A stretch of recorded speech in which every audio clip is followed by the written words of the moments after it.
বাংলায় গত বিধানসভা ভোটে ২০০ পারের স্লোগান দিয়ে ৭৭-এ থেমে গিয়েছিল বিজেপির রথ। ৩ বছরের মাথায় সেই সংখ্যা কমতে কমতে ঠেকেছিল ৭৪-এ।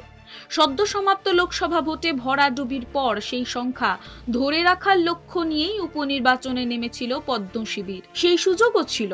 উপনির্বাচন হওয়া রাজ্যের ৪ বিধানসভা কেন্দ্রের মধ্যে লোকসভার ফলাফলের নিরিখে ৩টি কেন্দ্রেই এগিয়েছিল পদ্ম শিবির, কিন্তু উপনির্বাচনে তাও হারালো তারা। ৪টি আসনে জিতল শাসক তৃণমূল, ফলে বিধানসভার শক্তি আরও কমল পদ্ম শিবিরে।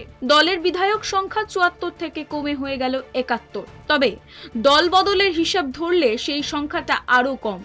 গত ৩ বছরে বিজেপির টিকিটে জেতা বেশ কয়েকজন বিধায়ক যোগ দিয়েছেন তৃণমূলে। শনিবার রাজ্যের ৪ কেন্দ্র মানিকতলা, বাগদা, রানাঘাট দক্ষিণ ও রায়গঞ্জে উপনির্বাচনের ফলাফল ঘোষণা হয়েছে।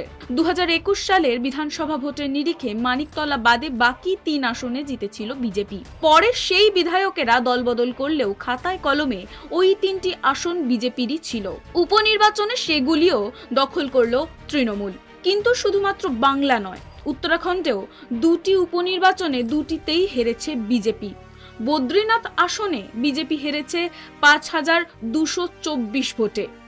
এই সিটে কংগ্রেসের লখপত সিং এর প্রাপ্ত ভোট ২৮,১৬১ আর বিজেপির রাজেন্দ্র সিং এর প্রাপ্ত ভোট ২২,৯৩৭। অন্যদিকে ম্যাঙ্গালোর সিটে হারতে হয়েছে ৪২২ ভোটে।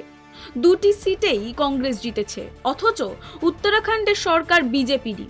২০২২ সালে উত্তরাখণ্ড দাপটের সঙ্গে দখল করেছিল বিজেপি। তারপর উপনির্বাচন হার বিজেপিকে কিছুটা ব্যাকফুটে ঠেলে দিল কি? এই প্রশ্নই এখন উঠছে।